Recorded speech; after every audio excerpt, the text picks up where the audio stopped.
Let's do this. The Cult of Hockey podcast by the faithful and for the faithful. I'm David Staples of the Edmonton Journal.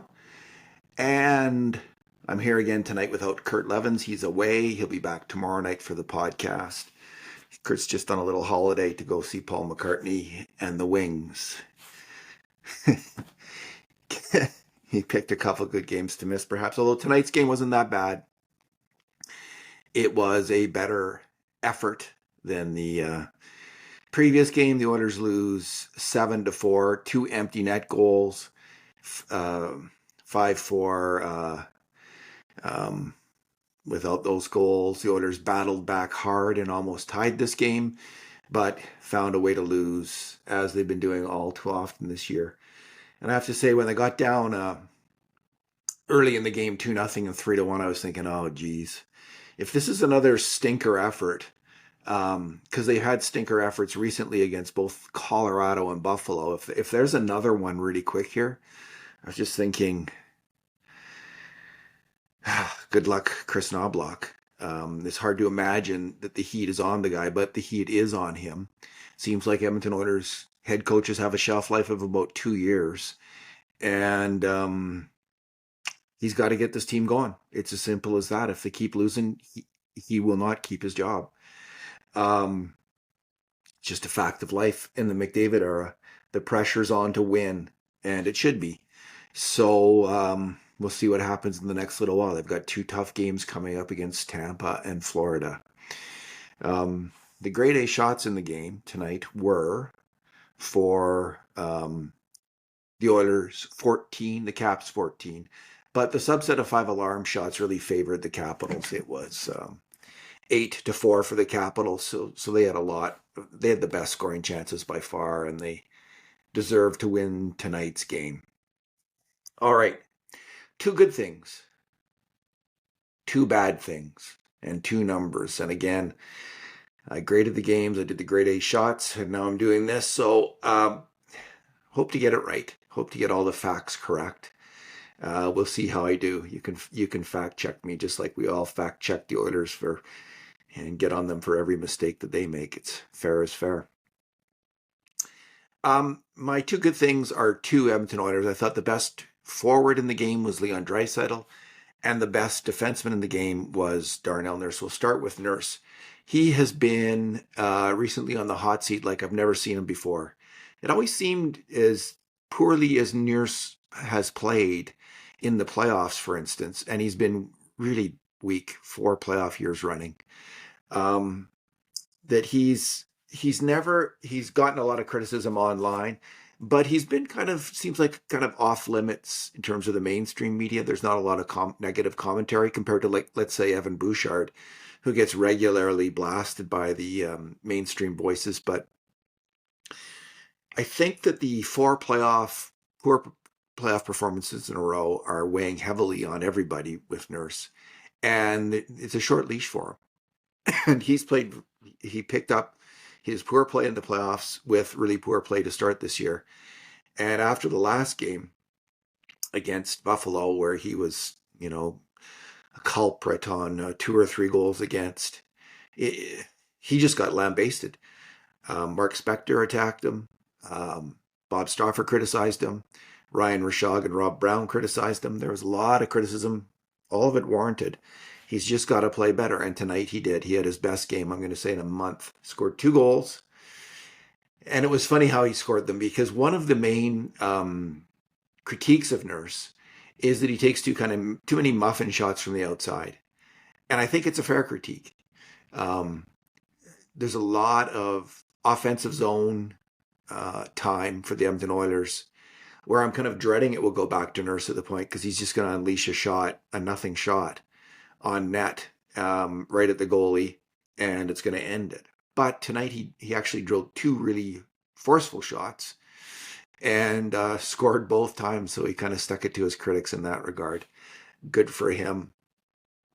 Both of them were screened. One of them was screened heavily by the Caps defender. I'm just trying to think of the other one, if it was all, they were both screened. Let me see here. We'll actually just watch the play. What happened? Draisaitl rushes it up over to McDavid.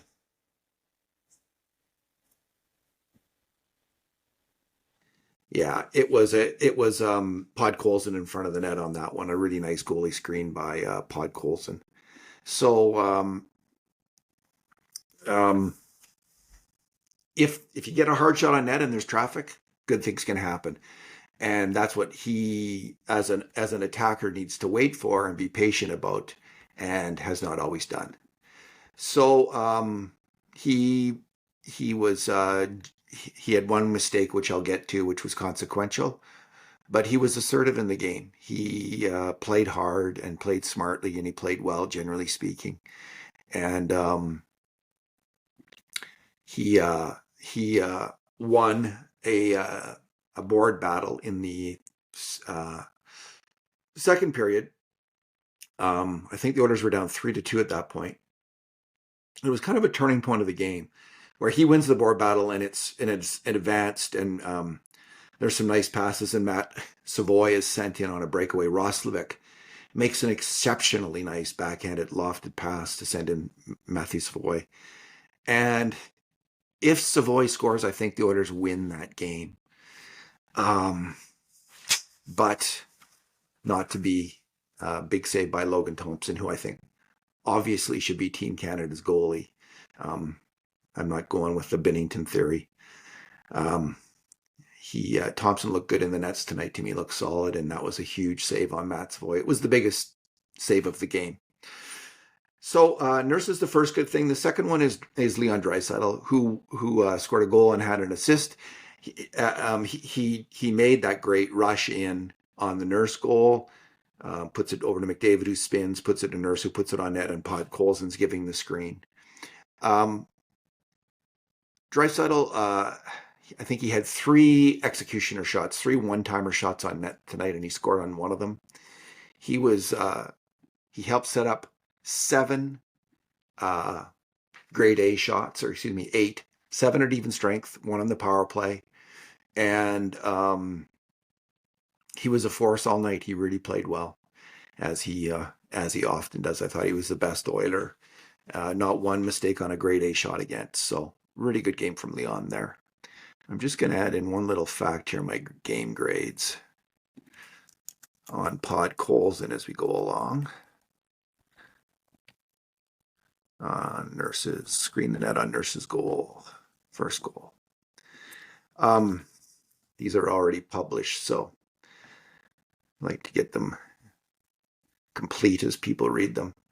So yeah, again, Draisaitl and McDavid, they haven't been as good. Leon Draisaitl hasn't been as good, as dominant as he was last year at even strength, but he's been really good. And Connor McDavid's been even better this year. So whatever's happening isn't on them. Okay, my bad things. It's I'm going to talk about 4 mistakes by defensemen, and some bad puck luck. I'll talk about the puck luck first. And the first really bad puck luck comes on I believe it's the 3rd Capitals goal. Just when you don't need it, you're down 2 goals and you get one back. The Nurse play I just described, where Podkolzin is screening the net, and the puck's in the neutral zone, and Emberson actually lays out a Capitals player. I think it's John Carlson, blasts him with a hit. But the puck goes back into the Oilers zone, and it's Draisaitl's tracking it back. And I don't think this was ever mentioned on the broadcast or any of the replays that I saw. But if you watch it closely, all of a sudden it's not tracking, the puck's not going back. Draisaitl has skated back hard to get it, but he's out of the play and he doesn't have the puck. And it bounces up to Emberson, and he fumbles it, and the Caps attacker, I think it's Leonard, grabs it and slices across the ice and backhand, or shoots it in. Kulak can't make the play. It's a tough play for both Emberson and Kulak. because there's this weird play where it suddenly is turned over. And what it is, it's a bad bounce. I'm almost certain it hits the official. It's going into the corner, towards the corner. It hits the official and bounces back towards the blue line. And that's where Leonard wins the puck, or there's a pass over to him. And both Draisaitl and Eberson miss it just because the puck hits an official. And it's a really tough play to happen. And you're suddenly down 3-1, and it's hard to come back from 3-1. This is hockey. You know, it's funny. There was a couple times when the Oilers won some fluky games when Wallman scored late in the game on a weird deflection, and there was another game where they won. And a lot of people were saying, "Oh, the Oilers can't keep getting good luck like this." But the fact is that there's on every goal there's bounces, on every play there's bounces, and it's good luck or bad luck. It's a constant in the game. And it has a massive impact on the outcome of most games. So there might be some obvious thing where you think, oh, they just got lucky and they won. But it's never really like that. There's always some luck. There's in these games. And the game, not always, but sometimes turns on that. And certainly that was a play where the luck came into play. The first goal against, now, there were some mistakes on the play, and I'm going to talk about them. And one of them might have been by Stu Skinner. There was an outside shot, and he puts the rebound out. And you'd like Skinner not to put the rebound back out into the slot, because then it's pounced on and by Protas, who puts it in the net. But again, with rebounds, there's also some luck. I mean, a goalie with great rebound control doesn't bounce that out into the front of the slot. And I did fault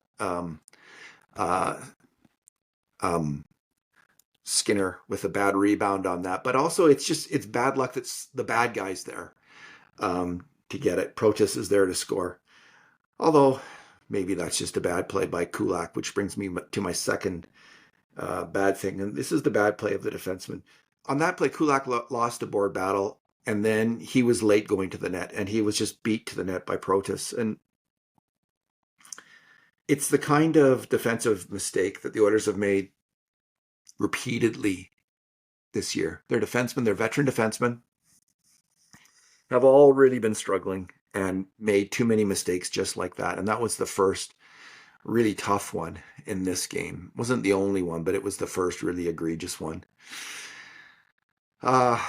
Next, on the fourth Caps goal, Stuart Skinner has made about 5 really good saves in a row from the end of the first period towards the halfway through the second, and he's keeping his team. He's giving his team a chance to win. It's 3-2. He's had the one bad rebound goal, in my opinion. The other one, I'm not going to fault him too much on the second and the third goals. Although maybe on the Leonard goal, as the guy's coming in, he might have stopped that, but he's cutting across the slot. It's a tough play. The fourth goal, Nurse makes a bad pinch. It's not a 50-50 play. I'm going to say Nurse has a 60-40 chance, but he's going up against 2 Caps, and he's got to get up the boards. And he is first to the puck, but he can't get it by both guys. And suddenly the puck's bursting up ice, and he's out of position. And Leonard has a clear line to the net. Bouchard then comes in and tries to stop him. And no luck, no can do. Leonard powers them right through him. And Bouchard tries to make a physical play. He's just beat on the physical play.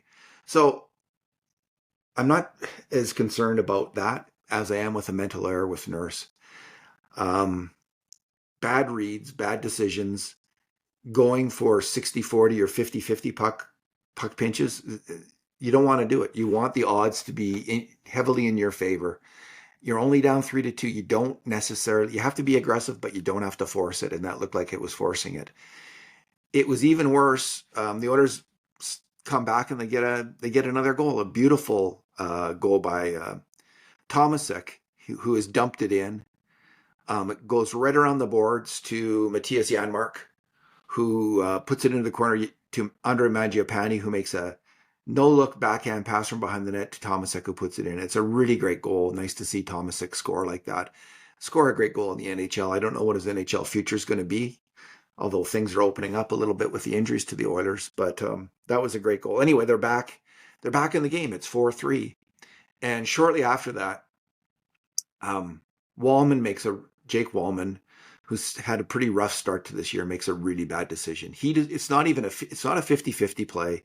It's the puck's in the offensive end, and he pinches down the boards when the Capitals winger has, I think, full possession of the puck. So it's like he's got like a 20% chance, let's say, and it's just to make it worse. The puck then bounces out to the blue line where Matthias Janmark tries to keep it in by kicking it in, and he can't do it. So now there's a 2-on-1 rush. But as all of that is developing, there's a beat or two where Jake Wallman's just watching the play, and the second he lost that battle, if it was drilled into the heads of every Oilers defenseman, the second you lose a pinch on the wall, get on your horse, skate back as hard as you can to your own zone, and see if you can recover. And I know that's not like they're NHL players, so they're trying to read the play, but just as a force, just as habit, this is what you do. You're at least heading in the right direction. So because he's slow on the draw, there's no chance he can catch up to the play. It would have been hard for him to catch up to the play anyway, but because he's puck watching and not moving his feet, there's no chance. And now it's a 2-on-1 with Matthias Ekholm back, and they pass the puck through Ekholm, a tough stop for Ekholm to make. You hope he stops that pass. He fails to do so, and it's in the net. And it's 5-3. And even though the Oilers do score on a great shot by Draisaitl, the 5-3 goal, every time the Oilers came close, the Caps got a goal. And every time that happened, it was just a knife in the heart of Edmonton's comeback, which is a shame because they did keep coming back. And they were close, and they scored 4 goals. But they couldn't win with 4 goals because they kept making mental errors on defensive mistakes. Okay, my numbers. Alec Regula played 133, 3 shifts. I don't think he was injured. I guess they couldn't call up a forward from the minors with Philp hurt and Lazar hurt. I'm not a big fan of 7-on-3, especially with a tired team. 4 lines would have been nice if they could have called up a player, call up Ike Howard for a game, bring him back, throw him in there. Maybe he'll score. Or there's a number of forwards who are. Quinn Hudson's ripping it up down there. Robbie Yarventi is ripping it up. Let me just get their stats because it's kind of exciting if you're not following that. Obviously, Stan Bowman did not have a perfect offseason, as fans will be telling you, Oiler fans, with justification. But he's made some good moves, and one of them was convincing 23-year-old Quinn Hudson, who's the brother of Lane Hudson, the star defenseman of the Montreal Canadiens, older brother. 23, he's got 15 points in 15 games. So as a 23-year-old in the AHL, you want him to be, if he's going to be an NHLer, yeah, you want him to be at a point a game clip or close to that and playing solid hockey. He is a rookie though in the AHL, so it takes a while. But man, he just seems to be taking off. It's fantastic. Viliami Mariala has 14 points in 15 games. He's 22. He was a great attacker in the Finnish league last year. Both of them signed by Stan Bowman. Josh Szymanski now has 9 points in 15 games. He's had, I think, 3 multi-point games in the last 5 games, as I recall. He's coming on strong. He's the big, tough center. Yarventi, 7 goals and 11 points in 11 games. Atro Lepinen now has 10 points in 15 games. So these signings, Ike Howard has 2 goals and 2 assists in 4 games. So the players that Bowman picked up are doing really well at the AHL level, which is encouraging because the Oilers aren't getting a lot of 3rd and 4th line scoring. And if they can bring up a player or two, plug them in the lineup, and they can hold their own defensively and also put up some points, that would be fantastic for the Oilers. We saw what Roslovic's done. And he kind of came out of nowhere on a certain level. Now, he was an established NHLer, and it's asking a lot of an AHLer. But the way Quinn Hudson is starting to dominate down there, and the way like the calm and the smarts in his game, there could be a player there for the Oilers this year. So yeah, Regula hardly played. He was out for a goal against. He was battling hard against Ovechkin on a tip play, and the puck went in. That's a tough defensive play to make. And he was on Ovechkin. He was trying to contain him, and it just went off the guy. So what can you do? My second number is Leon Draisaitl's statistics for his, as I call it, the executioner shot, where he gets down on towards one knee and lashes his stick towards the net as if he's going to hack the goalie's head off, and propels the puck at 1,000,000,000 miles an hour. He, we've been tracking grade A shots of the cult of hockey um, uh, since for the last 15 years. But in the last 6 years, we've also tracked 5 alarm shots. No, actually, the last 3 or 4 years, it's been 5 alarm shots. But in the last 6 years, we've been tracking shot types. And the reason we started doing that is we wanted to see, there was a lot of talk about Leon Draisaitl, whether his high shooting percentage could be replicated. Is that possible? And, there's some people who really doubt. They think everyone kind of regressed the league mean, or the forwards mean, like let's say 12 or 13% shooting percentage for forwards.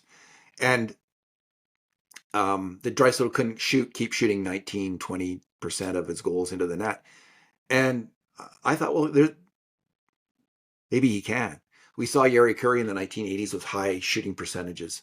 So we just wanted to track it and see how, in terms of his one-timer shot, which is his deadliest weapon, maybe the deadliest weapon in the NHL, how many goals, what percentage of goals he scored. So we started tracking it in the 29-20 season and including in the playoffs. So in all that time, including the playoffs, he's played 535 games, and he has scored, in those 535 games, he scored 146 goals on the one-timer, on the executioner shot. And he's launched 429 of them. He scores on those one-timer shots when they hit the net. I should make that clear. When he hits the net with a one-timer shot, he scores 34% of the time. And this explains his high shooting percentage. He's just unreal with that shot. And he's able to make it, 1 out of 3 times. This year, he's right on track. He's averaged since 29-20, he's averaged 0.8 one-timer shots per game. 0.8. This year, he's at 0.9. And he's shooting them in. He's got 7 goals on them so far this year, 4 on the power play, 3 at even strength, and he's shooting 35%. So he had, I think, 3 tonight, and he scored the goal. So typical Draisaitl one-timer. Fantastic shooter of the puck, and proof that super high-skill players are able to have high shooting percentages, as are guys who score in tight around the net. Like, I'm not sure what Hyman's shooting percentage is, for instance. Let me just check. But I know that like a player like, I think, Thomas Holmstrom of Detroit used to have a high shooting percentage, because that kind of player also has a lot of putts into the net, close-in shots that he scores. Okay, let's see if Zach Hyman is also in that category. He does take a few more outside shots, so you never know. All right, shooting percentage. Why isn't it giving me shooting percentage? Face-off percentage. Shooting percentage. I guess he's around league average. Well, he's a little bit above. In his year when he scored 54 goals, he was 18.6. Last year, he regressed to 12.9. On average, he's at 13.5. So he's a bit above the league average for forwards. Yeah, it'd be interesting to see look at some other. I don't know who the exceptions to the rule. There's usually about 10 players, let's say, in the NHL, who are active players who will consistently drain, let's say, 15% plus of their shots because of the way they play the game. And most of them are, again, net front guys. Very few of them are these pure scorers like Draisaitl, who's not a net front guy at all, but just are unbelievable shooters of the puck. All right. The Oilers play next against Tampa tomorrow night, then against Florida. Kurt will be back for the Thursday game. I'm probably going to be away for the Saturday game. So Kurt may be going it alone. He can have this particular challenge of doing the podcast on his own, or he may, excuse me, track down someone else to help him.